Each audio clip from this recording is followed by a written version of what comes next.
Hello everyone, welcome or welcome back to my channel. My name is Hannah if you're new here, and let's get this out of the way first. I'm trying to style my buzz cut, okay? So like it's trial and error. I did my best. It is what it is. July was probably my best reading month I've had in this entire year, that's for sure. And I'm incredibly excited to talk about all the books I read. I read a total of 15 books this month, and I only actively disliked one thing, which is fantastic.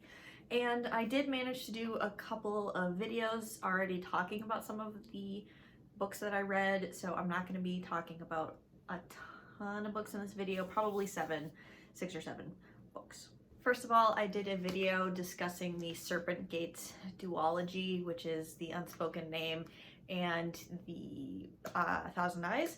And I loved this series. I gave the first book 4 stars and the second book 5 stars. Absolutely love this series. You should go check out that video if you want to learn more about this duology.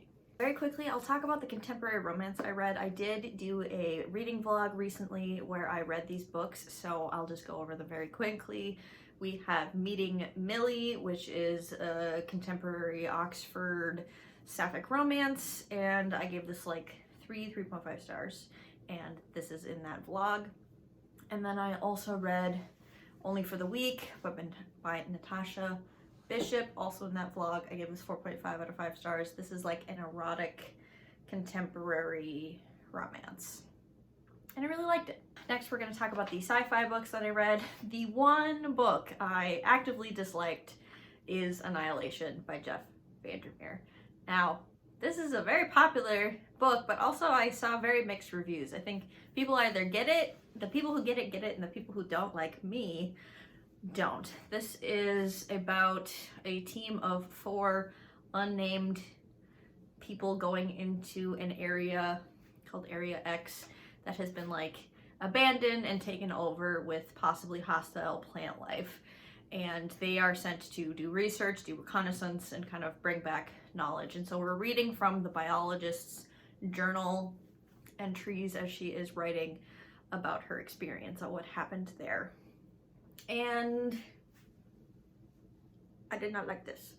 The unreliable narrator, she was fine. I like unreliable narrators, but honestly what I have to say about this is it should have been shorter. This is already a very short novella, and I think there was too much internal monologuing and speculation by our main character for the story itself to flow. I was bored by a lot of this narration, and there were only a couple of scenes that were compelling to me, because the author has this way of writing where he breaks the tension in really stark and unnatural ways. For example, our main character is opening a trapdoor, and beneath the trapdoor is something incredible, something scary, something horrifying, and she's like taken aback.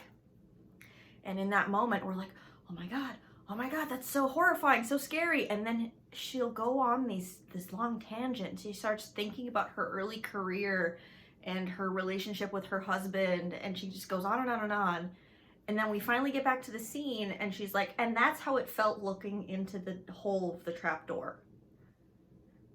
So it just like breaks the tension in really strange places, and it just completely takes you out of the moment of the horror of the scene, which I personally did not jive with at all. So long story short, I did not like Annihilation. Honestly, this would be a much better film, and I'm kind of interested in watching the film because none of that internal monologue will be there. So maybe the sci-fi horror elements and the plot of this can actually rise to the surface and be delivered in that way in a much more pleasing manner. The other sci-fi book I read is The Blighted Stars by Megan E. O'Keefe. I think Megan E. O'Keefe is a new favorite author of mine. This is the 4th book I've read by her. I read the Protectorate trilogy, which starts with, you can't see it, but Velocity Weapon. Absolutely loved that series. She writes very plot-driven stories with compelling main characters, and that's no different in her new series. And I'm really upset that I didn't have book 2 immediately lined up, and I have to wait weeks and weeks and weeks for my library hold to come in, because I gave this 4.5 out of 5 stars. What makes this so excellent is it is a sci-fi romance. She does a really good job with the romantic subplot in here, and it's an enemies to lovers stranded on a desolate planet, and they have to survive together, and they're initially enemies. And also she's posing as his bodyguard. This is a bodyguard enemies to lovers romance, and I was hooked. I absolutely ate up this romance. The sci-fi elements are fun. This is about basically corporations own everything and rule everything, and there are like houses that rule these gigantic mega corporations, and one of our main characters is like the second son of one of these mega corporations, and he's like a biologist, a scientist, and he doesn't want to really get involved. So this is about him like opening his eyes up to what his family is up to and learning some harsh truths about his family and the state of the galaxy, I should say. And then we're also following a rebel who's on the other side, who's trying to fight against what his family is doing. There are a ton of awesome sci-fi elements in here. For example, basically you upload your consciousness to like a database, and you can get prints where a body is printed for you, and then your consciousness is put into that body. So people live for a very, very long time, and they keep like re-uploading and updating their database version of themselves. So there's just a ton of cool sci-fi elements like that littered throughout the story. It's politically complex, it's a survival story, it's high action, high plot, and I loved it. 4.5 out of 5 stars. Excellent, excellent starts to a series.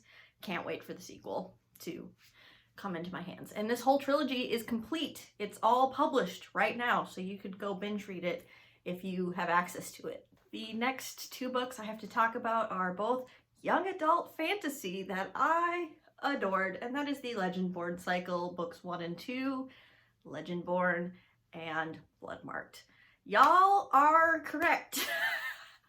I was so scared to pick up this young adult fantasy because I'm getting older, and YA fantasy is just not as appealing to me nowadays as it used to be.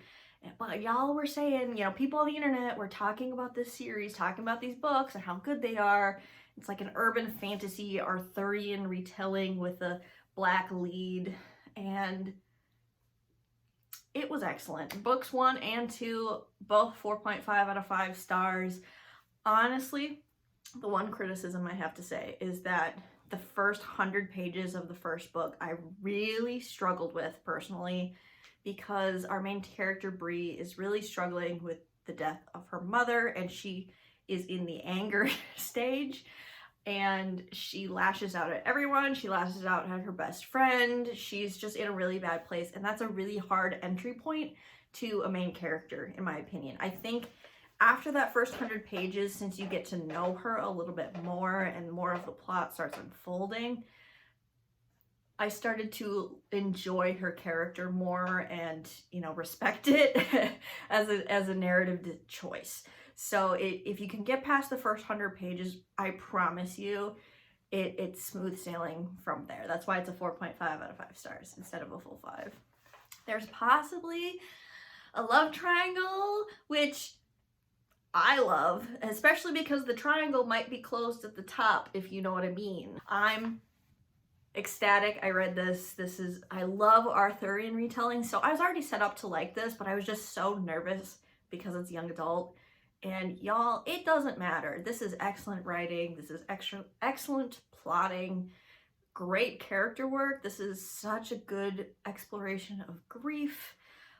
It's truly a story about grief and overcoming that and processing that and dealing with that. And it was so unapologetically black too.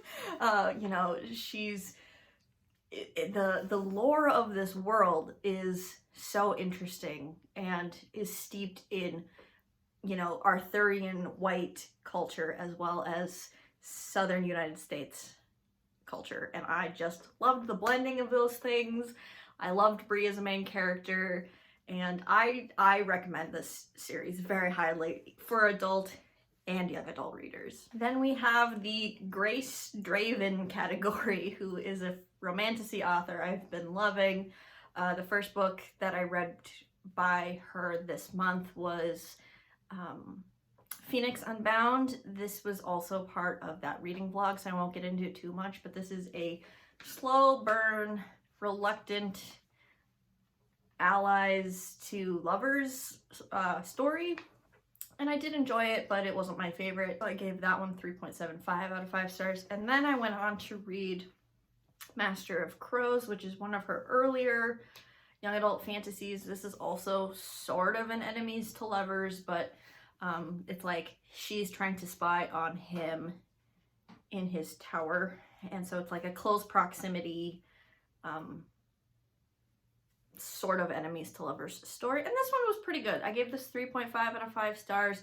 I liked these characters individually, but I wasn't sold on the execution of their romance together, and I think the fantasy plot was just good. It wasn't great to me, and I don't think it was completely fleshed out, but I thought this was still a good read. The last Grace Draven book I read, which I absolutely adored, was Radiance. This is an arranged marriage fantasy romance, and again, I talked about it a little bit in that vlog, but I didn't finish it in that vlog, so these are my final thoughts and feelings. This is an arranged marriage between a human woman named Ildiko, and he's called a Kai. He's not a human, but he's like a humanoid, and his name is Brishan. And these two are the most adorable couple I have read in a very long time, whether it be contemporary or fantasy romance. These two are adorable. They have great banter and humor with each other.